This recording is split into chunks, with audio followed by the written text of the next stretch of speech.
हाय दोस्तों, मैं हूँ रिया और आज मैं तुम्हें वो रात की पूरी कहानी सुनाने जा रही हूँ जो मेरे शरीर में अभी भी गूंज रही है। वो रात जब मैं दिल्ली से अपने गांव लौटी थी। अजय के साथ वो मेरा पति जो सॉफ्टवेयर इंजीनियर है हमेशा लैपटॉप में डूबा रहता है, लेकिन उस दिन वो अपने पुराने दोस्त से मिलने निकल गया और रात 11 बजे भी नहीं लौटा। मैं कमरे में अकेली लेटी थी, साइड का पल्लू थोड़ा सरक गया था, हवा में गर्मी थी और मेरे शरीर में एक अजीब सी बेचैनी जैसे कोई अनजाना स्पर्श मांग रहा हो। तभी दरवाजे पर हल्की दस्तक हुई। मैंने सोचा शायद अजय है, लेकिन दरवाजा खुला तो सामने मेरे ससुर जी थे। वो मुस्कुराए, बोले, बेटी तुम्हारा चेहरा देखकर लगता है सफर ने थका दिया है, सिर दर्द तो नहीं हो रहा? मैंने हल्के से हामी भरी। वो कमरे में आए, बिस्तर के किनारे बैठ गए। उनकी आवाज इतनी नरम थी जैसे कोई पुरानी याद छू रही हो। चलो मैं मालिश कर दूं, पुराने जमाने में तो ऐसे ही होता था। कोई शर्म नहीं? मैंने कुछ नहीं कहा, बस पलट गई। उनकी उंगलियां मेरे कंधों पर रखी, धीरे धीरे दबाने लगी। हर दबाव में एक गर्म लहर दौड़ रही थी। दोस्तों, इतनी स्टोरी आपको अच्छी लगी है तो सबसे पहले वीडियो को लाइक करें और चैनल को सब्सक्राइब करें, और जो सब्सक्राइब करेगा उसे मैं रात को कॉल करूंगा, इसलिए जल्दी से चैनल को सब्सक्राइब कर ले। चलिए अब स्टोरी शुरू करते हैं। अरे तुम्हारा कंधा कितना सख्त है, जैसे सालों से किसी ने छुआ ही नहीं। वो हंसते हुए बोले। मैंने आंखें बंद कर ली। उनकी हथेलियां मेरी पीठ पर सरक रही थी। साड़ी का ब्लाउज थोड़ा ऊपर चढ़ गया था। वो बोले, बेटी नीचे तक दर्द है क्या? अगर हो तो बोलो, मैं अच्छे से दबा दूंगा। मेरी सांसें तेज हो गई। मैंने कहा, हाँ थोड़ा नीचे। उनकी उंगलियां मेरी कमर पर पहुंची, धीरे धीरे गोल गोल घुमाने लगी। तुम्हारी कमर तो इतनी नरम है जैसे रेशम। उनकी सांस मेरे कान के पास थी। मैंने खुद को रोकने की कोशिश की, लेकिन शरीर बेकाबू हो रहा था। अब तो पेट भी दबाना पड़ता है। आजकल की लड़कियां इतना काम करती हैं, सब टेंशन पीठ में आ जाता है। उनकी हथेलियां मेरे पेट पर रखी, हल्के हल्के दबाते हुए नीचे की तरफ सरक रही थी। मेरी साड़ी का पल्लू पूरी तरह गिर चुका था। मैंने आंखें खोली तो देखा वो मुझे घूर रहे थे। तुम्हारी आंखें कितनी गहरी हैं, जैसे कोई राज छुपा हो। वो मुस्कुराए। मैंने कुछ नहीं कहा। उनकी उंगलियां अब मेरी जांघों पर थीं। यहाँ भी दर्द है ना? चलो मैं ठीक कर दूं। वो धीरे धीरे ऊपर की तरफ बढ़ रहे थे। मेरी सांसें रुक रही थीं। तभी बाहर से बाइक की आवाज आई। अजय की। वो चौंक गए, उठे, बोले, अरे अजय आ गया। मैं जाता हूँ, और चले गए।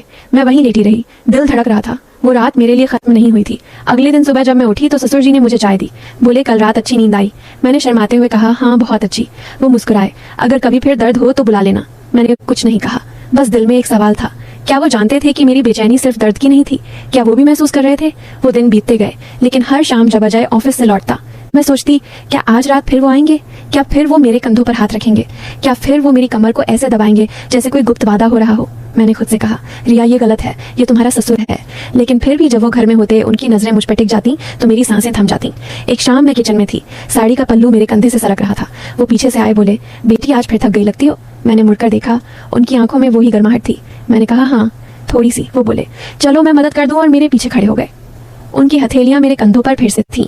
इस बार वो और धीरे दबा रहे थे, जैसे हर दबाव में कोई कहानी लिख रहे हो। तुम्हारी त्वचा कितनी मुलायम है, जैसे कोई फूल हो। मैंने कुछ नहीं कहा, बस अपनी सांसें संभाल रही थी। उनकी उंगलियां मेरी गर्दन पर सरकी, फिर धीरे से मेरे बालों में उलझी। तुम्हारे बाल भी कितने सुंदर हैं, जैसे रेशम की लहरें। मैंने आंखें बंद कर ली। उनकी सांसें मेरी गर्दन पर पड़ रही थी, गर्म और भारी। वो बोले, बेटी अगर तुम्हें अच्छा लगे तो मैं रोज कर सकता हूँ। मैंने कहा, नहीं नहीं ये ठीक नहीं है, लेकिन मेरी आवाज कांप रही थी।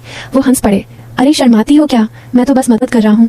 उनकी हथेलियां अब मेरी बाहों पर थीं, धीरे धीरे ऊपर नीचे सरक रही थीं, जैसे कोई नदी बह रही हो। मैंने खुद को रोकने की कोशिश की, लेकिन मेरी जांघें कांप रही थीं। दोस्तों, इतनी स्टोरी आपको अच्छी लगी है तो सबसे पहले वीडियो को लाइक करें, चैनल को सब्सक्राइब करें। चलिए स्टोरी शुरू करते हैं। वो बोले, तुम्हारी सांसें तेज हो रही हैं, क्या दर्द ज्यादा है? मैंने कहा, नहीं बस गर्मी है। वो बोले, तो चलो मैं ठंडक दे दूं। और उनकी उंगलियां मेरी कमर पर फिर से पहुंची। इस बार वो और गहराई तक दबा रहे थे, जैसे कोई छुपा हुआ तार छेड़ रहे हो। मैंने कहा, बस कर दीजिए। वो बोले, अभी तो शुरुआत है बेटी, अभी तो बहुत कुछ बाकी है। तभी अजय की आवाज आई, रिया चाय मिली। मैंने झटके से खुद को अलग किया। वो मुस्कुराते हुए चले गए, लेकिन उनकी आंखों में वो चमक थी जैसे कोई वादा हो। उस रात मैं सो नहीं पाई। मैं सोचती रही, क्या मैं गलत हूँ? क्या वो जानबूझकर ऐसा कर रहे हैं? क्या मैं भी चाहती हूँ कि वो फिर आए? अगले दिन मैंने साड़ी को थोड़ा ऊंचा बांधा, जैसे कोई इशारा हो। वो घर में थे। उनकी नजरें मुझ पर टिकी। मैंने चाय बनाई, उन्हें दी। वो बोले, बेटी आज तुम्हारी साड़ी कितनी खूबसूरत लग रही है। मैंने शर्माकर मुस्कुराई। वो बोले, चलो आज भी मालिश कर दूं। मैंने कहा, नहीं आज नहीं, लेकिन मेरी आंखें कह रही थी हाँ। वो बोले, क्यों डर रही हो? मैं तो बस तुम्हारी देखभाल कर रहा हूँ। मैंने कहा, ठीक है, लेकिन सिर्फ कंधे तक। वो मुस्कुराए और मेरे पीछे आ गए। इस बार उनकी उंगलियां और धीरे धीरे चल रही थीं, जैसे कोई गाना बज रहा हो। मैंने आंखें बंद कर ली। उनकी हथेलियां मेरी पीठ पर थीं, फिर कमर पर, फिर जांघों पर। वो बोले, तुम्हारी जांघें कितनी मजबूत हैं, जैसे कोई मूर्ति हो। मैंने कुछ नहीं कहा, बस महसूस कर रही थी। उनकी गर्माहट मेरी त्वचा में घुल रही थी। वो बोले, अगर तुम्हें अच्छा लगे तो मैं नीचे तक कर सकता हूँ। मैंने कहा, नहीं नहीं, लेकिन मेरी आवाज में कोई दम नहीं था। वो बोले, फिर भी मैं कर दूंगा, बस थोड़ा सा। और उनकी उंगलियां मेरी जांघों के अंदरूनी हिस्से पर पहुंची, धीरे धीरे दबा रही थीं, जैसे कोई राज खोल रही हूं। मैंने सांस रोकी। वो बोले, तुम्हारी सांसें कितनी तेज हैं, क्या तुम्हें भी अच्छा लग रहा है? मैंने कुछ नहीं कहा, बस अपनी आंखें बंद रखी। वो बोले, बेटी मैं जानता हूँ तुम्हें क्या चाहिए। मैंने कहा, नहीं आप गलत समझ रहे हैं, लेकिन मेरी आवाज़ कांप रही थी। वो हंस पड़े, अरे बेटी मैं पुराना आदमी हूँ लेकिन दिल तो जवान है। उनकी उंगलियां अब मेरी कमर के नीचे सरक रही थी जैसे कोई लहर उठ रही हो। मैंने खुद को रोक लिया, बोला बस हो गया। वो बोले, अभी तो बहुत कुछ बाकी है। मैंने कहा, नहीं अब नहीं। वो उठे, बोले ठीक है लेकिन याद रखना मैं हमेशा तैयार हूँ, और चले गए। मैं वहीं खड़ी रही, मेरी सांसें अभी भी तेज थीं। मैं सोच रही थी, क्या मैं सच में चाहती हूँ कि वो फिर आए? क्या मैं सच में उनकी उंगलियों को फिर महसूस करना चाहती हूँ? अगले कुछ दिन ऐसे ही बीते। हर बार वो कोई बहाना बनाकर मेरे पास आ जाते, कभी चाय देते, कभी पानी देते, और हर बार उनकी नजरें मेरे शरीर पर टिक जाती। मैं भी अब उनकी नजरों से बचने की कोशिश नहीं करती थी। मैं साड़ी को थोड़ा ढीला रखती, जैसे कोई इशारा हो। एक रात अजय फिर दोस्त के पास गया। मैं कमरे में लेटी थी, दरवाजा खुला। वो आए, बोले, बेटी आज फिर अकेली हो? मैंने कहा, हाँ। वो बोले, तो चलो आज पूरी मालिश कर दूं?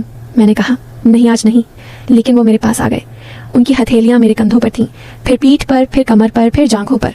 इस बार वो और धीरे धीरे दबा रहे थे, जैसे कोई जादू हो रहा हो। वो बोले, तुम्हारी त्वचा कितनी गर्म है, जैसे कोई आग जल रही हो। मैंने कहा, आप क्या कर रहे हैं? वो बोले, बस तुम्हें आराम दे रहा हूँ। उनकी उंगलियां अब मेरी जांघों के बीच में थीं, धीरे धीरे दबा रही थी। मैंने सांस रोकी। वो बोले, तुम्हारी सांसें कितनी तेज हैं, क्या तुम्हें भी अच्छा लग रहा है? मैंने कहा, नहीं, लेकिन मेरी आवाज़ झूठी थी। वो बोले, झूठ मत बोलो बेटी, मैं जानता हूँ तुम क्या चाहती हो। उनकी उंगलियां और गहराई में सरक रही थीं जैसे कोई गुप्त जगह ढूंढ रही हो। मैंने खुद को रोकने की कोशिश की, लेकिन शरीर नहीं मान रहा था। वो बोले, बस थोड़ा और। मैंने कहा, नहीं, लेकिन मेरी आवाज़ में कोई ताकत नहीं थी। वो बोले, तुम्हारी आंखें बंद हैं, तुम्हारी सांसें तेज हैं, तुम्हारा शरीर कांप रहा है, क्या ये सब दर्द है? मैंने कुछ नहीं कहा, बस महसूस कर रही थी। उनकी गर्माहट मेरे अंदर घुस रही थी। वो बोले, बेटी मैं तुम्हें वो खुशी दूंगा जो अजय नहीं दे पाता। मैंने कहा, नहीं। वो बोले, क्यों नहीं? मैंने कहा, क्योंकि ये गलत है। वो बोले, गलत क्या है? बस एक स्पर्श है, बस एक गर्माहट है। मैंने कहा, लेकिन मैं आपकी बहू हूँ। वो बोले, और मैं तुम्हारा ससुर हूँ, लेकिन रात में सब भूल जाते हैं। उनकी उंगलियां अब मेरी कमर के नीचे थी, धीरे धीरे सरक रही थी। मैंने आंखें खोली और देखा वो मुझे देख रहे थे। उनकी आंखों में आग थी। वो बोले, बेटी अगर तुम चाहो तो मैं रुक सकता हूँ। मैंने कहा, रुकिए, लेकिन मेरी आवाज़ में कोई विश्वास नहीं था। वो बोले, तो फिर मैं जारी रखूँ? मैंने कुछ नहीं कहा, बस अपनी सांसें संभाल रही थी। उनकी उंगलियां अब मेरी त्वचा पर नाच रही थीं जैसे कोई गाना बज रहा हो। मैंने खुद को छोड़ दिया, उनकी गर्माहट में डूब गई। वो बोले, बेटी तुम कितनी सुंदर हो, तुम्हारा शरीर कितना नरम है, जैसे कोई फूल हो। मैंने कहा, बस कर दीजिए, लेकिन मेरी आवाज़ में कोई दम नहीं था। वो बोले, अभी तो बहुत कुछ बाकी है। उनकी उंगलियां अब मेरे सबसे नाजुक हिस्से पर थीं, धीरे धीरे दबा रही थीं। मैंने सांस रोकी। वो बोले, तुम्हारी सांसें कितनी तेज हैं, क्या तुम्हें भी अच्छा लग रहा है? मैंने कहा, हाँ। वो बोले, तो फिर मैं जारी रखूं? मैंने कुछ नहीं कहा, बस अपनी आंखें बंद कर लीं। उनकी उंगलियां अब मेरे अंदर की गहराई तक पहुंच रही थीं, जैसे कोई राज खोल रही हो। मैंने खुद को छोड़ दिया, उनकी गर्माहट में डूब गई। वो बोले, बेटी अब तुम मेरी हो। मैंने कहा, नहीं, लेकिन मेरी आवाज़ में कोई ताकत नहीं थी। वो बोले, हाँ तुम मेरी हो। मैंने कुछ नहीं कहा, बस महसूस कर रही थी।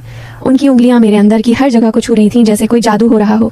वो बोले, बेटी अब तुम्हें वो खुशी मिलेगी जो तुम्हें सालों से नहीं मिली। मैंने कहा, बस कर दीजिए, लेकिन मेरी आवाज़ में कोई दम नहीं था। वो बोले, अभी तो शुरुआत है। उनकी उंगलियां अब और तेज़ हो गई जैसे कोई तूफान आ रहा हो। मैंने सांस रोकी। वो बोले, बेटी तुम्हारा शरीर कितना गर्म है, जैसे कोई आग जल रही हो। मैंने कहा, बस हो गया। वो बोले, अभी नहीं, अभी तो बहुत कुछ बाकी है। उनकी उंगलियां अब मेरे सबसे संवेदनशील हिस्से पर थीं, धीरे धीरे दबा रही थी। मैंने खुद को छोड़ दिया, उनकी गर्माहट में डूब गई। वो बोले, बेटी अब तुम मेरी हो। मैंने कुछ नहीं कहा, बस अपनी सांसें संभाल रही थी। उनकी उंगलियां अब मेरे अंदर की हर जगह को छू रही थीं, जैसे कोई गाना बज रहा हो। मैंने खुद को छोड़ दिया, उनकी गर्माहट में डूब गई। वो बोले, बेटी अब तुम्हें वो खुशी मिलेगी जो तुम्हें सालों से नहीं मिली। मैंने कहा, हाँ। वो बोले, तो फिर मैं जारी रखूं? मैंने कुछ नहीं कहा, बस अपनी आंखें बंद कर लीं। उनकी उंगलियां अब मेरे अंदर की गहराई तक पहुंच रही थीं जैसे कोई राज खोल रही हो। मैंने खुद को छोड़ दिया, उनकी गर्माहट में डूब गई। वो बोले, बेटी अब तुम मेरी हो। मैंने कुछ नहीं कहा, बस महसूस कर रही थी। उनकी उंगलियां मेरे अंदर की हर जगह को छू रही थीं जैसे कोई जादू हो रहा हो। वो बोले, बेटी अब तुम्हें वो खुशी मिलेगी जो तुम्हें सालों से नहीं मिली। मैंने कहा, हाँ। वो बोले, तो फिर मैं जारी रखूं? मैंने कुछ नहीं कहा, बस अपनी आंखें बंद कर लीं। उनकी उंगलियां अब मेरे अंदर की गहराई तक पहुंच रही थीं जैसे कोई राज खोल रही हो। मैंने खुद को छोड़ दिया, उनकी गर्माहट में डूब गई। वो बोले, बेटी अब तुम मेरी हो। मैंने कुछ नहीं कहा, बस महसूस कर रही थी। उनकी उंगलियां मेरे अंदर की हर जगह को छू रही थीं जैसे कोई जादू हो रहा हो। वो बोले, बेटी अब तुम्हें वो खुशी मिलेगी जो तुम्हें सालों से नहीं मिली। मैंने कहा, हाँ।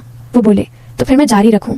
मैंने कुछ नहीं कहा, बस अपनी आंखें बंद कर लीं। उनकी उंगलियां अब मेरे अंदर की गहराई तक पहुंच रही थीं जैसे कोई राज खोल रही हो। मैंने खुद को छोड़ दिया, उनकी गर्माहट में डूब गई। वो बोले, बेटी अब तुम मेरी हो। मैंने कुछ नहीं कहा, बस महसूस कर रही थी। उनकी उंगलियां मेरे अंदर की हर जगह को छू रही थी जैसे कोई जादू हो रहा हो। वो बोले, बेटी अब तुम्हें वो खुशी मिलेगी जो तुम्हें सालों से नहीं मिली। मैंने कहा, हाँ।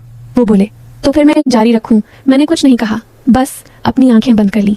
उनकी उंगलियां अब मेरे अंदर की गहराई तक पहुंच रही थीं, जैसे कोई राज खोल रही हूँ। मैंने खुद को छोड़ दिया, उनकी गर्माहट में डूब गई। वो बोले, बेटी अब तो मेरी हो। मैंने कुछ नहीं कहा, बस महसूस कर रही थी। उनकी उंगलियां मेरे अंदर की हर जगह को छू रही थीं, जैसे कोई जादू हो रहा हो। वो बोले, बेटी अब तुम्हें वो खुशी मिलेगी जो तुम्हें सालों से नहीं मिली। मैंने कहा, हाँ। वो बोले, तो फिर मैं जारी रखूं? मैंने कुछ दोस्तों, इसके अगले पार्ट आप देखना चाहते हैं तो कमेंट में पार्ट 2 लिख दें और वीडियो को लाइक करके चैनल पर सब्सक्राइब कर दें। इससे नेक्स्ट पार्ट जल्दी आएगा।